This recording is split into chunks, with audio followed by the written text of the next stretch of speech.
नेपाल की हिमालय की खूबसूरत वादियों में बसा एक शहर जो सदियों पहले एक गहरे पानी का तालाब हुआ करता था और उस तालाब में अलग अलग तरह की सांप और नाग रहा करते थे।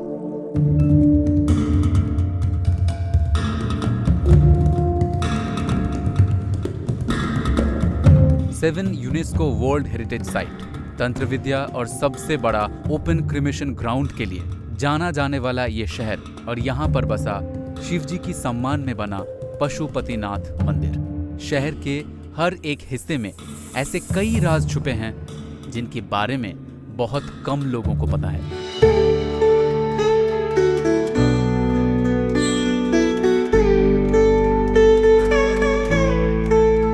अप्रैल 2015 एक खतरनाक भूकंप ने काठमांडू शहर को हिलाकर रख दिया। देखते ही देखते शहर में बसे दुकानें और घर मिट्टी के ढेर में बदल गया और इसी ढेर के नीचे कुचले गए 9000 लोग, जिन्हें एक दर्दनाक मौत का सामना करना पड़ा।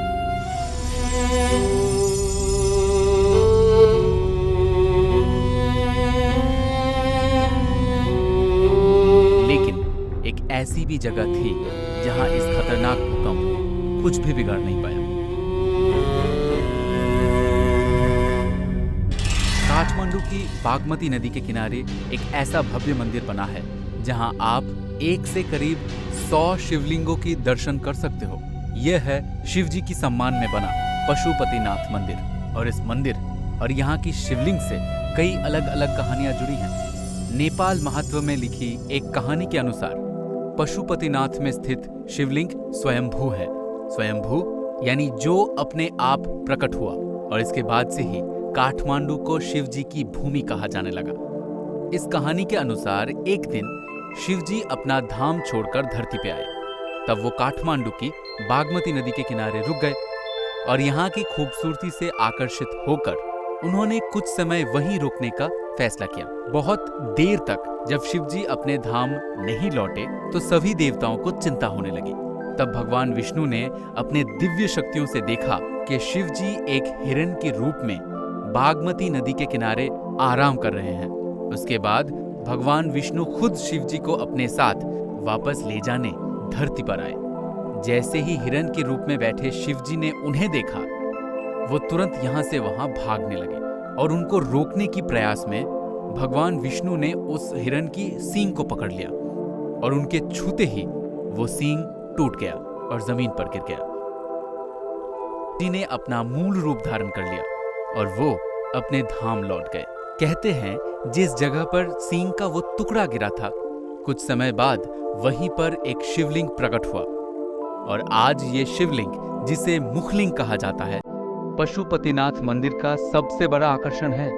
माना जाता है कि इस शिवलिंग के 4 चेहरे हैं जो शिवजी के 4 अलग अलग रूपों को दर्शाता है। लेकिन कुछ पुराने तांत्रिक ग्रंथों के हिसाब से इस शिवलिंग का एक 5वां चेहरा भी है जो तंत्र विद्या से जुड़ा है और इस चेहरे को कालाग्नि रुद्र कहा जाता है। कहते हैं कि ये चेहरा प्रोक्रिएशन और संभोग जैसे बातों को दर्शाता है और सिर्फ तांत्रिक विद्या जानने वाले साधु ही इस चेहरे को देख सकते हैं।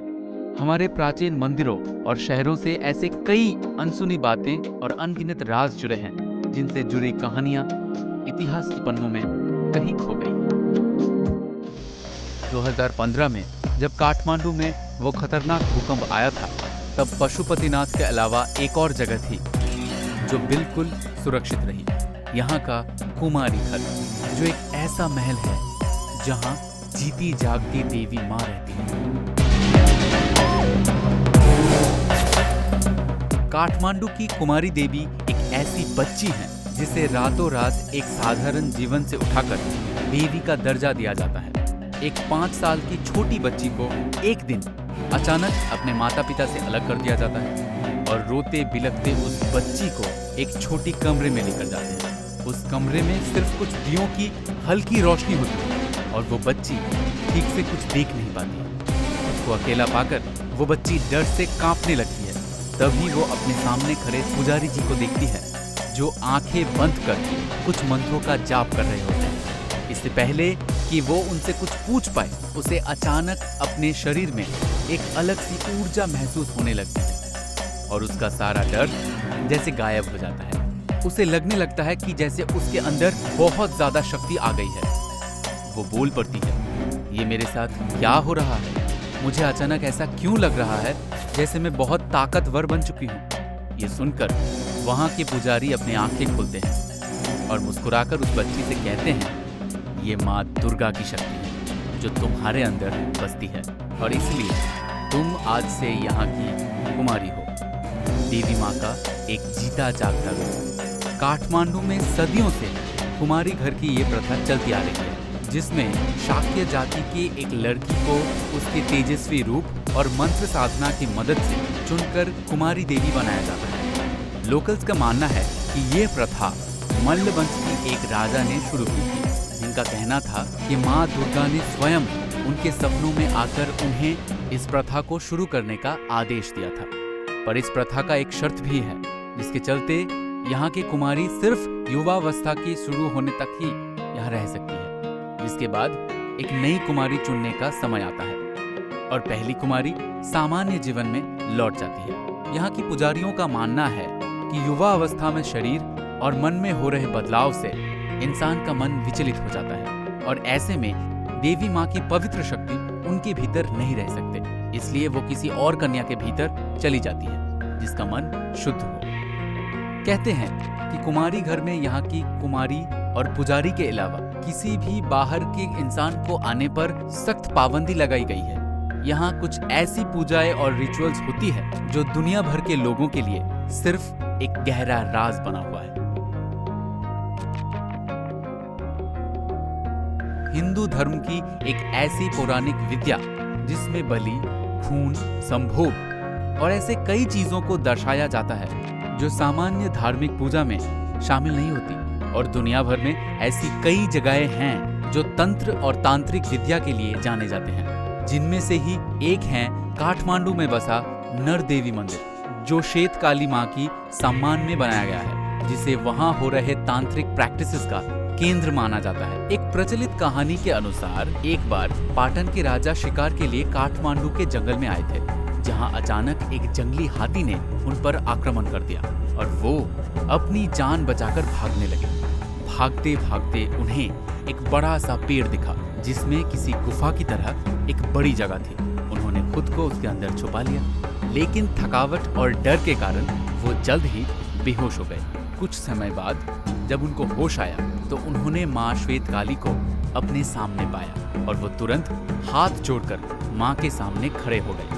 अब तुम्हारे जीवन को कोई खतरा नहीं है, तुम जी सकते हो, ये कहकर माँ वहाँ से गायब हो गई। कहा जाता है कि इस घटना के बाद ही उस राजा ने उसी जगह नर देवी का मंदिर बनवाया, जो आज तांत्रिक साधना और पूजा के लिए जाना जाता है। तांत्रिक ग्रंथों के अनुसार बलि देना और देवी माँ के चरणों पर खून चढ़ाना तांत्रिक साधना का एक महत्वपूर्ण हिस्सा है, और इसलिए हर साल विजयदशमी के दिन इस मंदिर में एक भैंसे की बलि दी जाती है। नर देवी मंदिर के साथ ही काठमांडू के कई मंदिरों में तांत्रिक विद्या और बलि की प्रथा सदियों से चलती आ रही है। अथर्ववेद और यजुर्वेद के अनुसार शिव जी को तंत्र देवता कहा गया है, और इसलिए शिव जी के काल भैरव रूप को तंत्र विद्या में पूजा जाता है।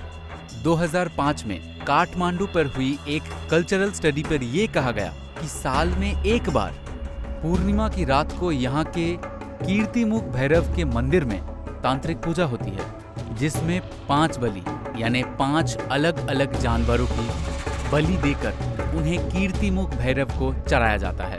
कीर्तिमुख भैरव काल भैरव के सबसे खतरनाक रूप हैं, और ये 5 बलि की प्रथा कीर्तिमुख भैरव को प्रसन्न करने के लिए की जाती है।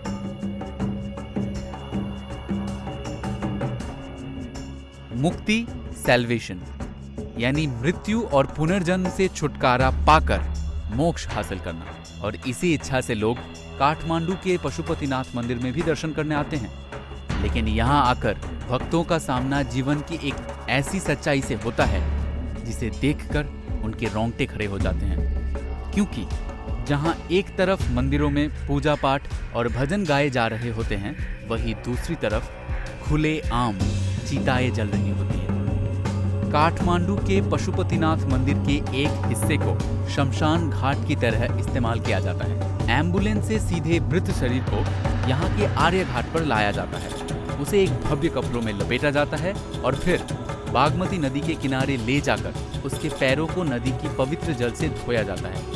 इसके बाद अर्थी पर लेटाकर शरीर को अंतिम संस्कार के लिए ले जाते हैं, जो खुले में ही होता है। और कहा जाता है जिसका भी अंतिम संस्कार आर्य घाट पर हो, उसकी आत्मा कर्म की चक्र से मुक्त होकर मोक्ष की रास्ते पर निकल पड़ती है।